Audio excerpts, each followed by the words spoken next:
आदाब, नमस्कार। मैं वसीम अख्तर और आप देख रहे हैं द लीडर हिंदी। यूपी के जिला बरेली में खुशी के मौके पर मौत ने दस्तक दे दी। नवजात को अस्पताल से घर ले जाते एक्सीडेंट में वो और उसके साथ दादी की मौत हो गई।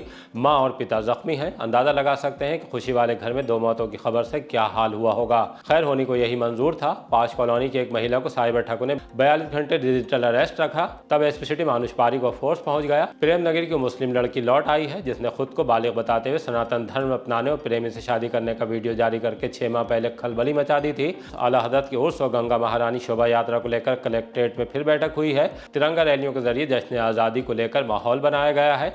दरगाह के मदरसा मंदिर इस्लाम में प्रतियोगिता कराई गई है। अचानक रात में तेज बारिश हुई है जिससे देर रात तक गुलजार रहने वाले मोहल्लों में भी सन्नाटा पसर गया है। ज़काती में गिर गया और जर्जर पुराना मकान। ये और इस तरह की दूसरी खबरों की आइए अब आपको तफसील बताते हैं। दर्दनाक हादसे में दादी संग नवजात की मौत, बेटा बहू जख्मी। बरेली से पीलीभीत जाते वक्त खुशियां मातम में बदल गईं। नवजात जो दुनिया में अभी एक ही दिन का मेहमान था, उसकी और दादी की मौत हो गई। पिता और मां जख्मी हैं। हादसा उस वक्त हुआ जब बीसलपुर में बसरा गांव के रहने वाले शिवम मिश्रा 30 साल पत्नी रोमी को बरेली के राजेंद्र नगर में नर्सिंग होम से डिस्चार्ज कराकर कार से घर लौट रहे थे। उनके साथ उनका एक दिन का नवजात और मां रेखा देवी 50 साल भी थी। चुरस सकतपुर गाँव के पास कार तेज रफ्तार वाहन से बचाने की कोशिश में अनियंत्रित होकर पेड़ में जा घुसी। दादी और नवजात की मौके पर मौत हो गई। पुलिस ने घायल पति पत्नी को जिला अस्पताल में भर्ती कराया है। अभिषेक मिश्रा। कहाँ रहते हैं? हम ग्राम बसारा के रहने वाले हैं, थाना बीसलपुर, जिला पीलीभीत। क्या घटना हुई थी? घटना के शाम को डिलीवरी के समय रात को बच्चा हुआ था। सुबह डिलीवरी कराने के बाद गांव को लौट रहे थे। अचानक छोटा सकतपुर के आसपास एक्सीडेंट कार से हो गया। कितने लोगों की मौत हुई है? इसमें 2 लोगों की मौत हुई है। जिस बच्चे का जन्म हुआ था उसकी मौत हुई है, प्लस दादी की मौत हुई है बच्चे की। किस चीज़ से टकराए थे? ये कोई अज्ञात वाहन को बचाने के चक्कर में किसी पेड़ से टकरा गए। कौन चला रहा था कार? कार शिवम मिश्रा उनका पुत्र चला रहा था। कितने लोगों की चोट आई? 2 लोगों की चोट आई है, दो की डेथ। 2 की डेथ हुई। एक अन्य हादसे में विलायधाम और कुमरा के बीच किसी वाहन के बाइक में टक्कर मार देने से 24 साल के हर्ष की मौत हुई है। वो पुन्नापुर के रहने वाले थे। बाइक पर पीछे बैठे विशाल की हालत गंभीर है। अंकित पटेल, कहाँ रहते हैं? पुरनापुर, खाना कौन सा लगता है? बिथरी चैनपुर। रात में भाई जा रहा था बहन के यहाँ पे अपनी, तो अचानक कुमरा और बिलाधाम के बीच में हाईवे पर ही मौत हो गई इलाज के दौरान। कब का हादसा है? ये परसों शाम 10:30 बजे के करीब। ऐसे ही कानपुर से शराब ला रहे डीसी में बिथरी चैनपुर के इलाके में भारी वाहन ने टक्कर मार दी। हरियाणा के रहने वाले ड्राइवर जयप्रकाश की मौत हुई है। अब महिला को 42 घंटे किया डिजिटल अरेस्ट। साइबर ठगों ने अब एकता नगर कॉलोनी के रहने वाली गुलचंद कुमारी को डिजिटल अरेस्ट के झांसे में ले लिया। अरेस्ट वारंट दिखाते और मनी लॉन्ड्रिंग की बात कहते हुए 42 घंटे तक धमकाते रहे। बैंक की डिटेल मांगते रहे। करीब 70 लाख रुपए खाते में ट्रांसफर कराने की तैयारी थी। उससे पहले ही गुलचंद कुमारी को शक हो गया। उन्होंने एसएसपी को फोन कर दिया। थोड़ी ही देर में डायल 112 और फिर एसपी सिटी मानुष पारीक पहुंच गए। महिला को भरोसा दिलाया कि साइबर ठगों के खिलाफ सख्त एक्शन होगा। साथ ही लोगों को भी जागरूक किया है कि डिजिटल अरेस्ट का कानून में कोई प्रावधान नहीं है।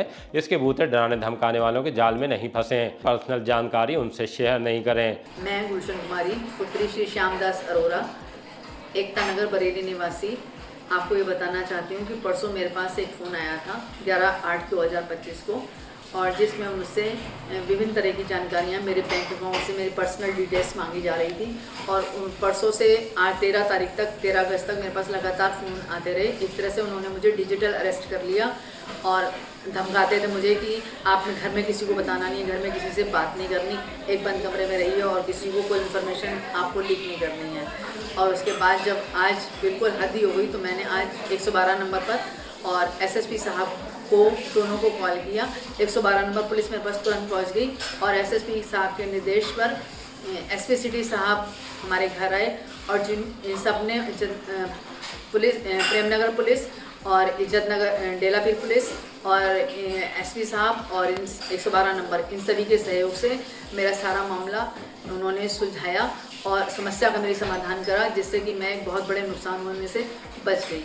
इसके लिए आप सभी का बहुत बहुत धन्यवाद और मैं आपकी सदैव बहुत आभारी रहूँगी। इसके साथ ही साथ मेरी बरेली की जनता से भी एक अपील है कि वो इस डिजिटल अरेस्ट जैसी कोई चीज़ नहीं होती, उसमें वो किसी प्रकार से कोई डरने की ज़रूरत नहीं है। वो अपने आप को अलर्ट रखें और इस तरह की कोई भी इन्फॉर्मेशन लीक ना करें। और अगर कोई ऐसे उनके पास कोई फ़ोन आते हैं या कुछ होता है तो वो तुरंत अपने नज़दीकी पुलिस स्टेशन को तुरंत फ़ोन करें और ताकि तुरंत आपके पास पुलिस पहुंचकर आपकी समस्या का समाधान करे और आपको इस नुकसान से बचा सके। धन्यवाद। कलेक्ट्रेट में फिर हुई उर्स और शोभा यात्रा पर बैठक। डीएम अविनाश सिंह और एसएसपी अनुराग आर्य ने दरगाह आला हजरत पर होने वाले उर्स और गंगा महारानी शोभा यात्रा की तैयारियों का जायजा लेने के लिए बैठक की। विभागीय अफसरों के साथ दरगाह और शोभा यात्रा से जुड़े लोग भी बुलाए गए थे। अफसरों के साथ आयोजकों की जिम्मेदारियां भी तय कर दी गई हैं। डीएम ने कहा है कि पुलिस फोर्स के साथ आयोजक कमेटी के लोग भी 19 अगस्त को उर्स के साथ निकाली जाने वाली शोभा यात्रा में सौहार्द बनाए रखने में योगदान सुनिश्चित करेंगे। सड़क से दरगाह तक जश्न आज़ादी की गूंज। 15 अगस्त से पहले जश्न आज़ादी के रंग सड़क से दफ्तरों और दरगाह आला हज़रत की मदरसा मंदिर इस्लाम तक दिखाई दिए। मदरसे में निबंध और लेख प्रतियोगिता का आयोजन कराया गया। मोहल्ला जसोली में हर घर तिरंगा मुहिम के तहत फ्लैग बांटे गए। बेसिक शिक्षा विभाग की तरफ से तिरंगा रैली निकाली गई, जिसका शुभारंभ डीएम अविनाश सिंह ने गांधी उद्यान से किया। रैली के माध्यम से लोगों को जश्न आज़ादी का महत्व, देशभक्ति की भावना को मजबूत करने का संदेश दिया गया। रैली में प्रशासनिक अफसरों के साथ DIO अजीत कुमार, BSA संजय सिंह और ज़्यादातर स्कूलों के छात्र छात्राएं, शिक्षक शामिल हुए। कमिश्नरी में किसान यूनियन के पदाधिकारियों ने अमर शहीदों को श्रद्धांजलि अर्पित की। भाजपा महानगर की तरफ से मणिनाथ और पूर्वी मंडल की तिरंगा यात्रा निकाली गई। सांसद छत्रपाल गंगवार भी शामिल हुए। जश्न आज़ादी को लेकर ऑल इंडिया मुस्लिम जमात ने दारुल उलूम गौसे आजम में गोष्ठी की। जमात के सदर मौलाना शहाबुद्दीन रजवी ने मुसलमानों से घर, दुकानों और मदरसों में झंडा लहराने का आह्वान किया। देर शाम पुलिस और RAF के जवानों ने चौकी चौराहे से तिरंगा रैली निकालकर देश पर मिटने वालों के जज्बे को सलाम किया। इस दौरान पुलिस के अफसर भी मौजूद रहे। सर, कहां से कहां तक ये पूरी जो यात्रा निकल रही है? देखिए, जैसा कि अभी हम लोग देख रहे हैं कि इस समय पूरे देश में जगह जगह तिरंगा यात्राएं निकाली जा रही हैं। इसी को दृष्टिगत रखते हुए आज RAF टीम के साथ आज चौकी चौराहे से लेकर सैदाना तक पटेल चौक होते हुए एक तिरंगा यात्रा निकाली जा रही है, जिसमें RAF की पूरी टीम हमारे साथ मौजूद है और हमारे साथ RAF के deputy commander Shri Satish Sangwan sir भी मौजूद हैं। ठीक है, और ये यात्रा आज देश में, राष्ट्र में एकता और अखंडता की भावना से ये यात्रा निकाली जा रही है। दानिया खान बोली, मजहब बदला न शादी की। 6 माह पहले प्रेमनगर थाने के इलाके से एक मुस्लिम लड़की लापता हो गई थी। बाद में उसका प्रेमी के साथ वीडियो सामने आया था कि उसने सनातन धर्म अपनाने के बाद शादी कर ली है। कहा था कि पापा मुझे और मेरे हस्बैंड को परेशान नहीं करें। अब उसका थाना सुभाष नगर में एक वीडियो सामने आया है। वो एक चैनल से बात करते हुए कह रही है कि ना तो उसने धर्म बदला है और न शादी की है, अपने प्रेमी के साथ लिव इन रिलेशन में रह रही है। इस दौरान उसने अपनी सौतेली माँ पर गंभीर आरोप लगाए हैं। कहा है कि सारे एपिसोड के लिए वही जिम्मेदार है। उन्हीं ने उसे युवक के साथ रिश्ते में फंसाया जिससे की ब्लैकमेल कर सकें। अब जब अपनी बेटी पर आंच आई तो सौतेली मां थाने पहुंच गई। सांप के काटने से होटल का कर्मचारी गंभीर। थाना बारादरी के इलाके डोरा रोड पर होटल में काम कर रहे कर्मचारी पंकज 25 साल को सांप ने काट लिया। हालत बिगड़ने पर संजय नगर के रहने वाले पंकज को उसके साथी जिला अस्पताल ले आए, जहां उसका इलाज चल रहा है।